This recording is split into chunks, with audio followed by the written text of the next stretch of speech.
Join Sid for this edition of It's Supernatural.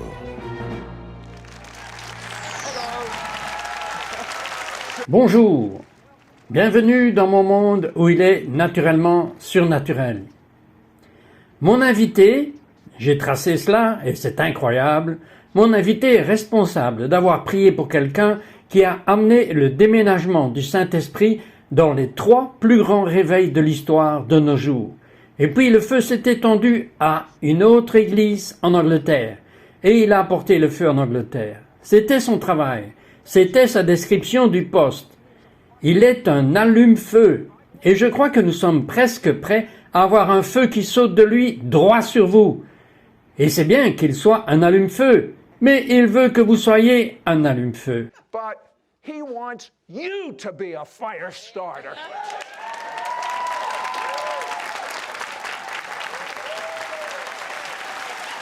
Maintenant, mon invité est Rodney Howard Brown. Rodney, je pense que c'est un si beau patrimoine que vous avez. Je veux dire, à 5 ans, vous êtes né de nouveau. À 8 ans, vous avez été rempli du Saint-Esprit. Dites-moi, quand vous étiez jeune, vous êtes rentré un jour et vous avez vu votre mère rire dans l'esprit. Dites-moi ce que vous avez observé. Eh bien, je suis entré dans le salon et maman était assise là et elle riait de façon incontrôlable. Et j'ai dit à mon père, « Mais qu'est-ce qui arrive à maman ?» Il a dit, « Jésus l'a touchée. » Maintenant, ce que les gens ne savent pas, c'est que maman était tombée et avait le bras brisé à 3 endroits différents, une très mauvaise brisure. Et Dieu l'avait miraculeusement guérie. Et c'était en fait cet après-midi-là qu'elle avait été guérie. Eh bien, elle a fini par enlever son plâtre de son bras après 4 jours. Mais elle était touchée par la puissance de Dieu dans sa maison. Et j'ai vu ça quand j'étais jeune. Quel héritage à avoir, je veux dire, je n'étais même pas sûr qu'il y avait un Dieu quand j'étais jeune garçon. Vous êtes tellement béni, Rodney. Mais alors la tragédie a frappé votre maison. En 1978, votre frère aîné, que vous respectiez, que vous admiriez, a développé une leucémie. Qu'est-ce qui s'est passé? Eh bien, il est mort subitement. Il a été induit chimiquement à l'endroit où il travaillait. Dieu l'avait appelé au ministère. Il avait 14 ans de plus que moi, et si soudainement, il est mort de cette leucémie qui a touché toute la famille. Vous pouvez le comprendre.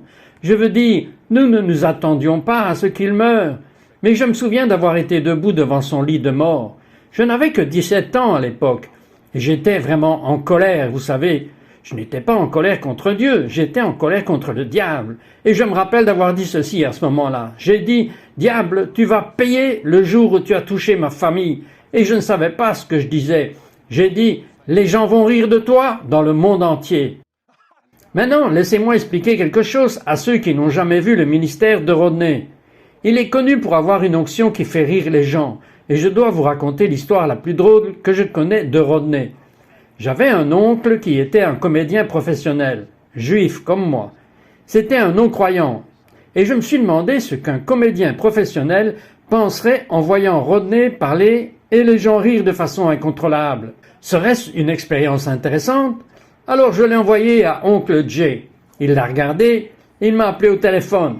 Il était en colère, le maudissant. Il a dit, « Sid, cet homme n'est pas drôle, mais il fait plus rire que moi-même je ne le fais. » Vous savez, c'est tellement drôle qu'on va dire que j'invente, mais ce n'est pas le cas. Je veux dire, il ne pouvait pas comprendre cela. Alors, Rodney, quand votre frère est mort, vous vous êtes fâché contre le diable et vous êtes devenu plus sérieux à poursuivre Dieu que vous ne l'aviez jamais fait dans votre vie. Que s'est-il passé l'année suivante? D'août 1978 jusqu'à juillet 1979 a été une période de grande faim pressante vers Dieu. Vous savez, je savais que Dieu m'avait appelé au ministère, et je savais que si j'allais dans le ministère, je devais avoir le feu de Dieu. Et dans Luc chapitre 3 verset 16, Jean a même dit, « Je vous baptise avec de l'eau, mais il y en a un qui viendra après moi et qui vous baptisera du Saint-Esprit et de feu. » Alors je connaissais le Saint-Esprit, mais je voulais ce feu final, et je pleurais pour l'avoir. Même si j'étais déjà baptisé, j'avais déjà parlé en d'autres langues, et j'avais déjà plusieurs dons de l'esprit, je voulais le feu final, parce que je connaissais beaucoup de gens qui étaient dans le ministère. Ils parlaient en langue, mais je n'ai pas vu le feu final. C'est comme le prophète a dit. C'est comme le feu qui jaillit de mes os. Donc pour moi, je suis arrivé à un carrefour en juillet 1979 dans une réunion de prière avec environ 18 personnes présentes. Des jeunes, pour la plupart d'entre nous, tous des méthodistes, baptistes, presbytériens, néerlandais réformés, pentecôtistes. Et je criais, et j'ai dit, « Seigneur, je veux ton feu !» Et je criais au plus fort de ma voix. Et j'ai fait ça pendant environ 20 minutes. Et en fait, ma voix a commencé à partir. Je veux dire, quand vous criez, quelqu'un dira, « Nous n'avons pas à crier, Dieu n'est pas sourd. » Il n'est pas sourd, mais il n'est pas nerveux non plus. J'étais désespéré. Quand vous êtes désespéré, vous pleurez. Et je criais, j'ai dit, « Seigneur, soit tu descends et tu me touches, ou je viens là-haut te toucher. » Et je le pensais, je dois avoir ton toucher. Et ce fut comme si tout d'un coup quelqu'un avait versé quelque chose de chaud, comme de l'huile ou du miel, ou comme vous voulez le décrire, je dis parfois comme de l'essence, et puis a pris une allumette et y a mis le feu, du haut de ma tête jusqu'à mes pieds. C'était comme si l'électricité m'avait traversé. C'était glorieux. Vous l'avez décrit comme du miel. Oui, mais c'était comme si une rivière coulait de moi. Je riais, je pleurais et je parlais en langue tout en même temps. J'étais hors de moi. Maintenant, attendez de savoir ce qui est arrivé à ces évangéliques qui pensaient qu'il était un peu meshuga. C'est un mot hébreu pour dire fou. Devinez ce qui arrivera à ces jeunes enfants? Nous serons de retour après ceci.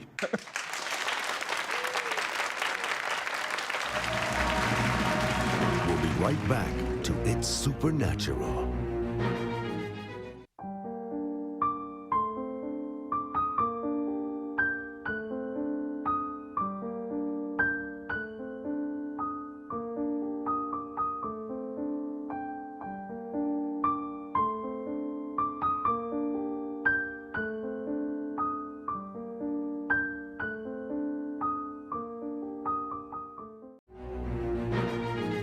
We now return to It's Supernatural.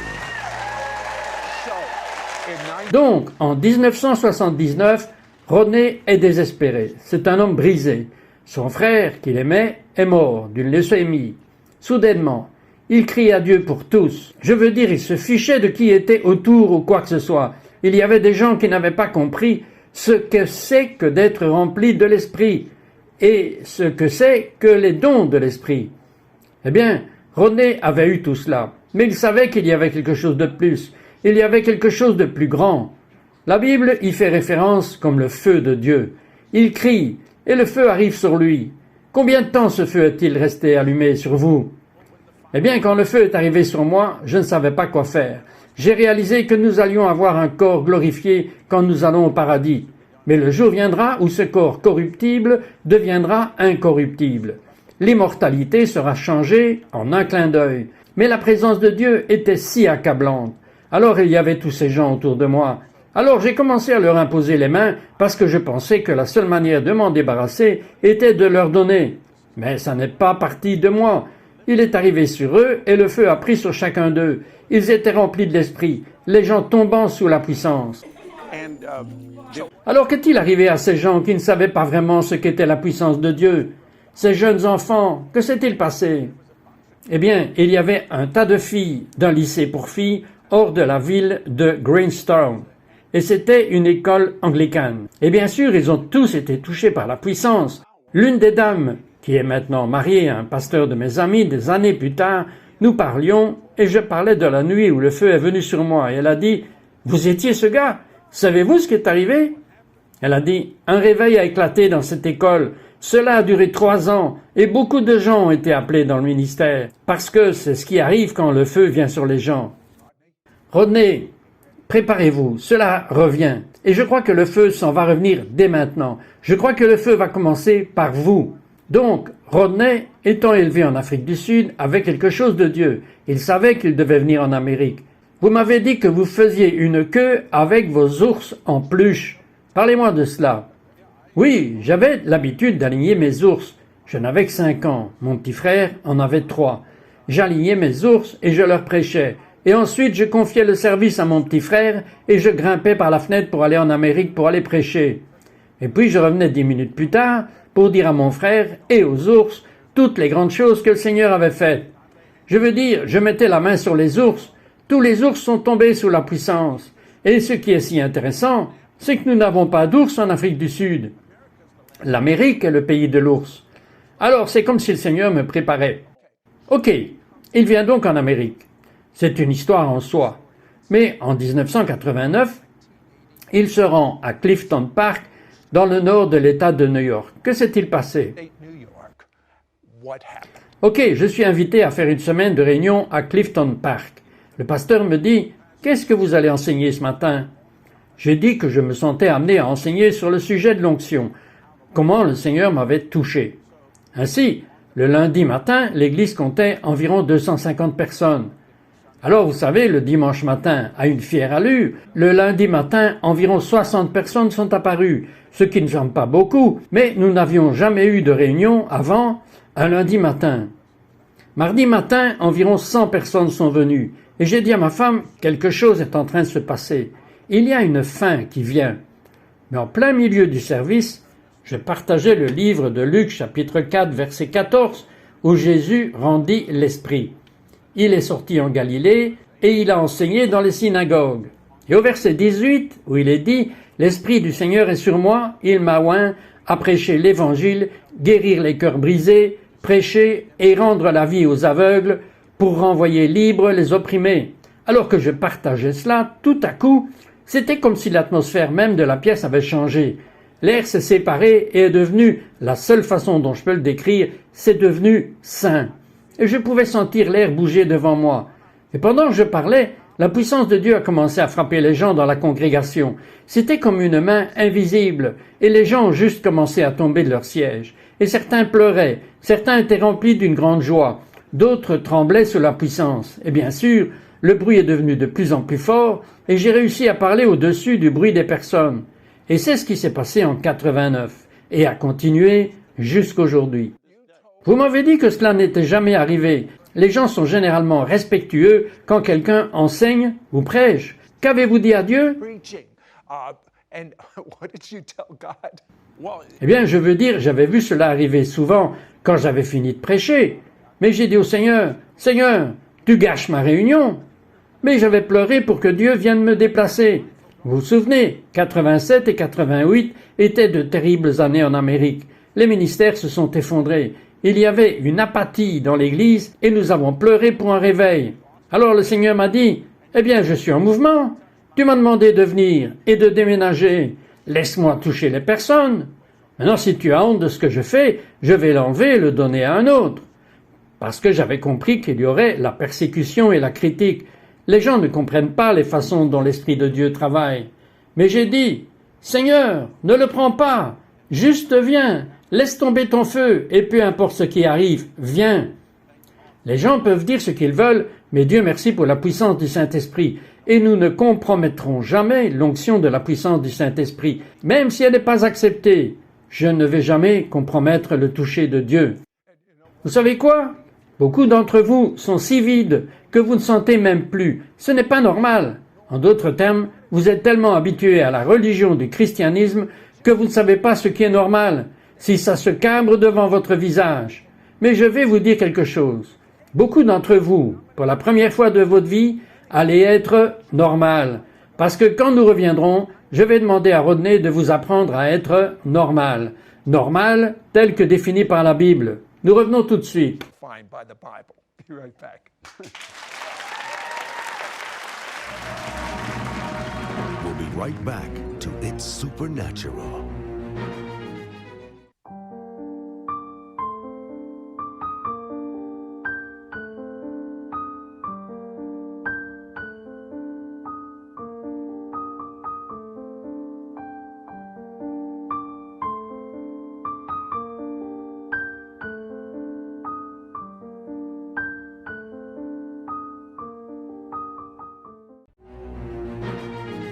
We now return to It's Supernatural. Now, Maintenant, je suis ici avec Rodney Howard Brown. Et vous le regardez. Vous voyez des personnes atteintes de cancer qui sont guéries. Des gens qui ont passé leur vie dans un fauteuil roulant, qui se lèvent et commencent à marcher. Vous entendez qu'il entend tellement Dieu clairement Et vous dites, quel merveilleux don que Dieu a donné à Rodney. Rodney, vraiment et sincèrement, est-ce que tous ceux qui ont faim de Dieu peuvent marcher dans la même présence de Dieu que celle dans laquelle vous marchez? God, walk in the same presence of God that you are walking in. Oui, bien sûr, il est disponible pour chaque personne. C'est comme le salut, il est disponible à tous. Tous ne le reçoivent pas nécessairement, quelle qu'en soit la raison, mais il est disponible à chaque personne. Guérison, la puissance de guérison de Dieu est à la disposition de chaque personne. Son pouvoir d'oindre en grâce et d'équiper est disponible pour chaque individu. Vous devez avoir faim. Dans Jean chapitre 4, Jésus a parlé d'une source d'eau de vie éternelle. Et dans Jean 7, il parlait d'un fleuve. Hors de votre être le plus profond couleront des fleuves d'eau vive. Dans Jean chapitre 14, 15 et 16, il a parlé aux disciples du fait qu'ils s'en allaient et il a dit « Je ne vais pas vous laisser seuls, je vais vous envoyer un autre consolateur. L'Esprit de vérité est avec vous maintenant et il va être en vous. » Et donc vous voyez que cela se passe même après la résurrection quand il a dit aux disciples « Allez et portez-le à Jérusalem. » Et ils auraient pu dire « Mais Seigneur, nous avons déjà eu des miracles, nous avons marché avec toi pendant 3 ans et demi dans ton ministère terrestre. Nous avons vu les signes et les miracles. Nous avons chassé les démons. Mais rappelez-vous, il a dit, le Saint-Esprit est avec vous et maintenant il va être en vous. Et alors il leur a dit d'aller le porter à Jérusalem afin qu'ils puissent avoir la puissance. Maintenant, cette promesse n'est pas seulement pour les apôtres. C'est là que beaucoup dans les églises se trompent. Les gens disent que cela s'est arrêté lorsque le dernier des apôtres est décédé. C'est faux. Il n'y a même pas une écriture pour vérifier cela. Le fait est que Dieu répand toujours son esprit sur la terre aujourd'hui, parce que les effets de la première Pentecôte sont toujours là. Nous n'avons pas besoin d'une autre Pentecôte. Le Saint-Esprit est encore sur la terre. Il bouge toujours. Dieu bouge depuis 2000 ans. Le vent a soufflé. Le feu tombe sur tous ceux qui ont faim, peu importe où vous vivez sur la terre. Vous pourriez être dans une montagne éloignée quelque part. Si vous pleurez vers Dieu, il viendra. Il vous touchera, il vous visitera. Dieu est venu me toucher en Afrique en 1979, alors il peut vous toucher. Vous devez crier, vous devez avoir faim. Dieu sait que notre peuple a faim. Pourquoi doivent-ils crier? Il sait qu'ils veulent être guéris. Pourquoi ce cri est-il important? Why is this cry out important? Si je vous dis, faites ceci, faites ça, vous ferez cela, mais vous n'allez jamais vous en approcher. Mais il s'agit d'une relation intime, personnelle avec Jésus, où vous venez à cette communion quotidienne avec lui, et en lui, vous vivez et vous vous déplacez. Il ne s'agit pas d'un autre service d'église. C'est à propos d'un service religieux qui vient à l'intérieur de vous, et son nom est Jésus. Il s'agit d'une personne avec laquelle vous vivez en communion, et c'est à travers tous les tests et les épreuves de la vie qu'il est toujours là avec vous. Sa présence est avec vous, sa joie est avec vous, sa paix est avec vous. Pourquoi tant de gens dans l'Église sont déprimés et disent qu'ils sont découragés, alors que le plus grand vit à l'intérieur d'eux? Il s'agit pour nous de venir à l'endroit où il vous guérit, où nous lui permettons de venir et de faire ce qu'il veut faire à l'intérieur de nous. Et laissez-moi vous dire que vous pouvez peut-être être marié, vous pouvez avoir des enfants, vous pouvez travailler dans un travail, vous pouvez peut-être faire toutes ces choses dans le monde et encore avoir l'onction. Vous n'avez pas besoin d'être un reclus, de vivre quelque part dans un monastère ou peu importe. Vous pouvez être une personne normale au quotidien, tout en vivant une vie surnaturelle, où le surnaturel est naturel, et où c'est naturellement super. And it's naturally super. Rodney, Prenez, j'aime ça. Puis-je vous le voler? Bien sûr, c'est à vous. Bon, maintenant, êtes-vous prêt à la maison pour recevoir? Je veux que Rodney prie pour vous pour une transmission. Et je vais vous dire quelque chose. J'ai vu cela à travers parce que j'ai été à la télévision depuis de nombreuses années. L'onction pour recevoir, c'est à vous de voir. Mais la seule prière, vous la recevrez à travers cette émission en ce moment. Vous, dans le public du studio, vous allez recevoir cela tout de suite. Mais vous avez faim, vous êtes désespéré, et vous ne cherchez pas n'importe quoi. Ne cherchez pas la tombe, ne cherchez pas à pleurer, ne cherchez pas à rire. Cherchez Jésus. Voulez-vous prier? would you pray? Yes, sir. Pour l'instant, la première chose est de dire « Jésus, sois mon Seigneur et mon Sauveur. Viens dans mon cœur parce que c'est là que ça commence. Il ne s'agit pas d'une expérience. Beaucoup de gens dans le New Age partent à la recherche d'expériences dans une relation personnelle avec Jésus-Christ.